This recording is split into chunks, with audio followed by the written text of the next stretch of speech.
દરેક મહિનામાં આવનારા પ્રદોષના દિવસે ભગવાનનું જે વ્રત કરે અને સાયંકાળ વખતે ભગવાનની પૂજા કરે અને તેમની સામે આ શિવતાંડવ સ્તોત્રનો પાઠ કરે, તેના ત્યાં લક્ષ્મીજી હાથી ઘોડાની સાથે આવતા હોય છે. અને આવે તો ખરા, પણ તેની સાથે ત્યાં આગળ સ્થિર પણ થતા હોય છે.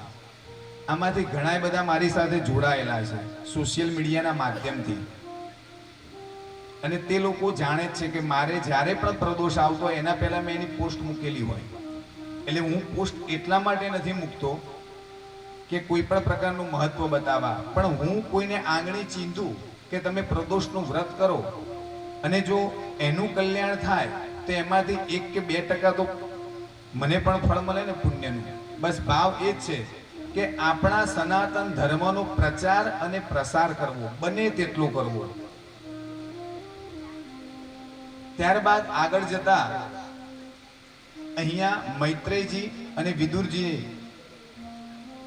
મનુ મહારાજના આગળના વંશની કથા કહે છે. એમાં સ્વયંભૂ મનુ રાજા, તેમના જે 2 પુત્રો હતા, એમાંના એક પુત્ર ઉત્તાનપાદ, તેમની 2 પત્ની હતી.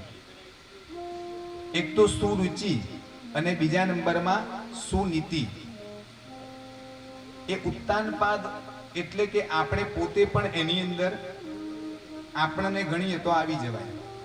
એમાં સુનીતિ અને સુરુચિ એટલે આપણા મન અને બુદ્ધિ, આ બંને વસ્તુ આવે. ઘણીવાર એવું થાય કે કઈ નિર્ણય લેવાનો હોય તો એની અંદર 2 બાજુ ઈચ્છા થાય કે આ કરું કે ના કરું. તો રુચિ એટલે કે ગમવું, અને નીતિ ઘણી વખત એવા કોઈ નિર્ણયો લેવા પડે કે આપણને ન ગમે, અને ઘણી વખતે એમ થાય કે ભલે જવા દો ને, જે થવું હોય થાય, ભલે પાપ લાગતું, પણ આપણી ઈચ્છાઓ પૂર્તિ કરવા માટે પણ આપણે તે પાપ કરી લઈએ. એ સુરુચિ. એમાં સુનીતિનો પુત્ર કે જેનું નામ ધ્રુવજી હતું, એક દિવસે તે ધ્રુવજી પોતાના પિતા અને તેની માતા આ સુરુચિ 2 બેઠા હતા, ત્યાં આગળ આવ્યા અને તેમના ખોળાની અંદર બેસવા માટેની ઈચ્છા વ્યક્ત કરી. અને આ સુરુચિ જે હતા તે તેમના સાવકી માતા હતા. એટલે તેમને કડવા વેણ આપ્યા કે જો અહીંયા તારા પિતાના ખોળામાં બેસવું હોય તો તારે મારા પેટેથી જન્મ લેવો પડે, અને એ તારું ભાગ્ય નથી, માટે તું અહીંયા તારા પિતાના ખોળામાં બેસી ન શકે. આ બાજુ રાજા પણ બંનેની વચ્ચે, પત્નીઓ વચ્ચે થોડું ભેદ રાખતા હતા. સુરુચિ તેમને થોડી વધારે પ્રિય હતી અને સુનીતિ તરફ ધ્યાન ઓછું આપતા હતા. આ બાજુ ઘણી વખત કોઈ બાળક હોય ને, એને સામાન્ય વસ્તુનું કહીએ તો એને આઘાત લાગી આવે, ખોટું લાગે, રડવા લાગે. હવે આ બાળકને તો શું ખબર પડે, પણ તેમ છતાં તેને પણ આઘાત લાગે. અને તે રડતો રડતો પોતાની માની પાસે ગયો છે. સુનીતિ માતાની પાસે ગયા ધ્રુવજી, અને ધ્રુવજીએ કહ્યું કે હેમાં, મેં એવો તે કયો અપરાધ કર્યો છે કે મને મારા પિતાના ખોળામાં બેસવાની ના પાડી? અને ત્યારે તેની માએ કહ્યું કે એમાં તારી માતાએ જે તને કહ્યું છે એ જરાય ખોટું છે નહીં, કારણ કે તારા પિતા, આ તારી જે બીજી માતા છે, તેને મારા કરતા વધારે પ્રેમ કરે છે. જો તું તેના પેટથી જન્મ લીધો હોત તો તને ત્યાં ખોળામાં બેસવાનો અધિકાર મળે, પણ જેમ હું પણ અભાગણ છું તેવી રીતે તું પણ ભાગ્યશાળી નથી, કારણ કે તું મારા પેટેથી આવ્યો છે. અને તારે બેસવું જ હોય તો તું પરમાત્માના ખોળામાં જઈને બેસ, પરમ પિતાના. આ તો મનુષ્ય છે, મનુષ્યનો શું ભરોસો? ભલે તે તારા પિતા છે, પણ છે તો એક મનુષ્ય. તો બેસવું હોય તો જગત પિતાના ખોળામાં બેસ, કે જે આખા જગતનું રક્ષણ કરે છે. અને માગવું હોય તો ભગવાન પાસે ના માગીએ તો બીજા કોઈને કહીએ. અને જેવું આવું સાંભળ્યું તો તેમને કહ્યું કે હવે તો હું ભગવાનના ખોળામાં બેસું. આવી જીદ કરી.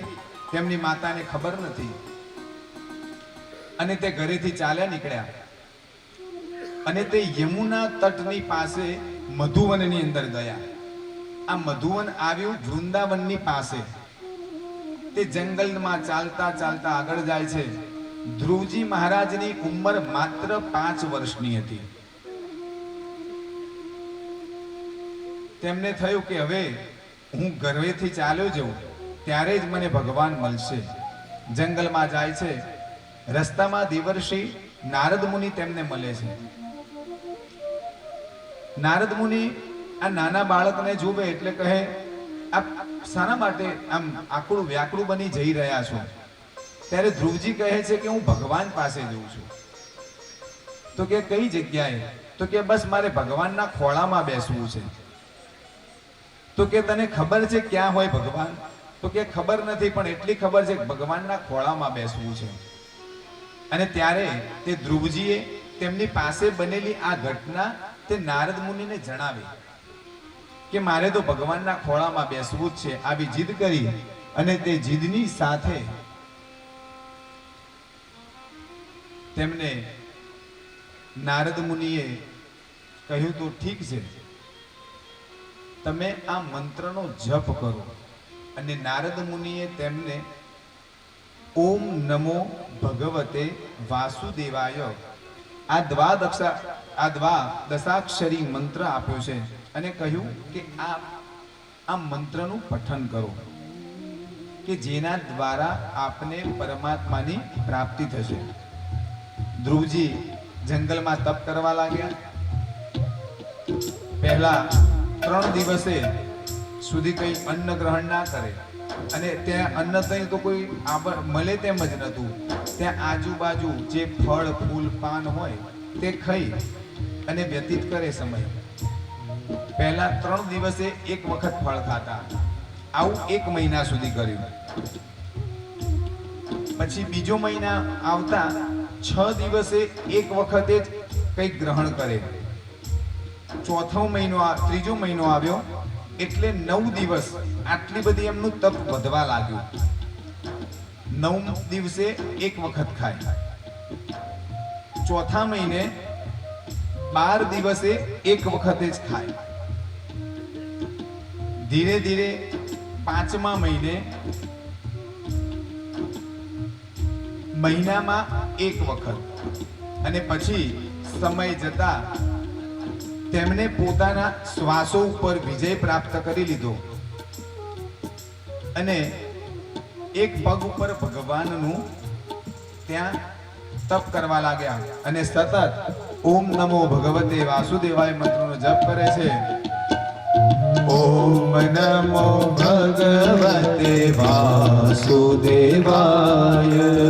ઓમ નમો ભગવતે વાસુદેવાય, ઓમ નમો ભગવતે વાસુદેવાય, ઓમ નમો ભગવતે વાસુદેવાય, ઓમ નમો ભગવતે વાસુદેવાય,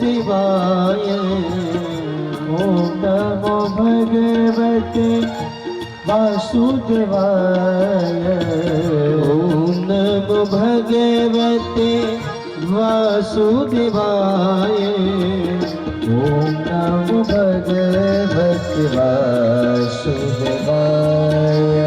ઓમ નમો ભગવતે વાસુદેવાય. આ પ્રમાણે ધ્રુવજીના તપથી આખી પૃથ્વી ડોલવા લાગી અને દરેક દેવો ભગવાન વિષ્ણુજીની પાસે ગયા અને કહ્યું કે આવું થવાનું કારણ શું છે? ત્યારે ભગવાન વિષ્ણુને ખબર પડી કે મારો ભક્ત મને યાદ કરી રહ્યો છે અને ત્યારે ભગવાન નારાયણ ચતુર્ભુજ ત્યાં ધ્રુવજીની પાસે આવે છે અને ધ્રુવજી ભગવાનને જોઈ પ્રસન્ન બને છે. 5 વર્ષનું બાળક છે, તે કંઈ બોલી શકતા નથી. ભગવાન હાજર થયા, શું કહું શું ના કહું કંઈ ખબર નથી પડતી. અને ત્યાં ભગવાન ધ્રુવજીના ગાલ ઉપર તેમના શંખનો સ્પર્શ કરે છે. અને જ્યારે જેવો શંખનો સ્પર્શ કર્યો અને ત્યાં તો ધ્રુવજીને વાચા ફૂટે છે અને ધ્રુવજી ભગવાનની સ્તુતિ કરે છે. યોંતઃ પ્રવિશ્ય મિમમા ચ મિમાં પ્રસૂતા સંજીવયત્યખિલ શક્તિધરઃ સ્વધામ્ના अन्यांश्च हस्तचरण श्रवणत्वगादे प्राणान्नमो भगवते पुरुषाय तुभ्यं प्राणान्नमो भगवते पुरुषाय तुभ्यं. આમ ધ્રુવજી કહે છે કે હે પરમાત્મા